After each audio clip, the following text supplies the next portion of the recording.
Welcome along to the legendary Suzuka. This classic racetrack boasts a long history dating right back to 1962 when it was first opened. Will more history be written here today at the Japanese Grand Prix? A lap of this historic racetrack covers 3.6 miles. It's the only time during the season that we race on a figure-of-8 circuit. And the drivers can expect some intense G-forces through the 18 corners on offer here as they experience some of the highest average apex speeds on the Formula One calendar. Keep an eye out for overtakes into the final chicane. It's time to take a look at our starting grid for today's race. George Russell will begin today's event in pole position, and it's Charles Leclerc in P2. Looking at the rest of today's grid, we have Norris, Hamilton, Cooper and Verstappen, Piastri, Antonelli, Lawson and Arvid Lindblad, Gasly, Behrman, Alex Albon and Perez, Sainz, Bortoletto, Fernando Alonso and Nico Hülkenberg, Colapinto, Ocon, Stroll and Valtteri Bottas begins the race from the back of the grid. Which of these talented drivers will come out on top today? Well, it's been a long time since I last worked with you. Good to see you again today, Anthony Davidson. I know what we've got to do before the start of today's race, but what about our driver? What do the final hours look like for them? Well, for them, you've got your pre-race rituals that you go through. You see different drivers that, some have got their headphones on, they're listening to the music. Some drivers really absorb the energy from the crowd and they're there waving to them. Other drivers, they go within themselves. They chat to their engineers, absorbing that information, that vital information that you need to carry you through the race. And, those pre-race rituals are essential to making things systematic. We do a lot of Grand Prix in a season, and the more systematic you can be, the easier you are within that environment.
Another action-packed Japanese Grand Prix comes to an end, and a magnificent drive to take the win today. And that's 2 wins in a row now. It's the start of potentially something special, but they can't get ahead of themselves just yet. It's a long way to go.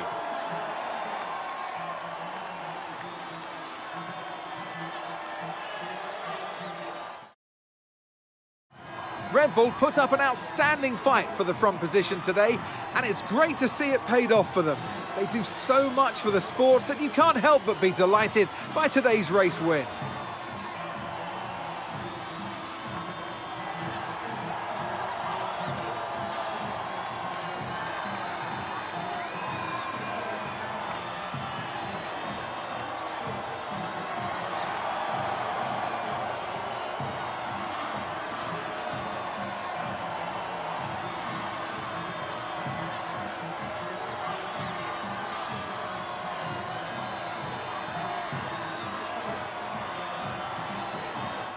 Well, what an end to another fantastic weekend of racing. Thanks to everyone who joined us, and we'll see you for the next one.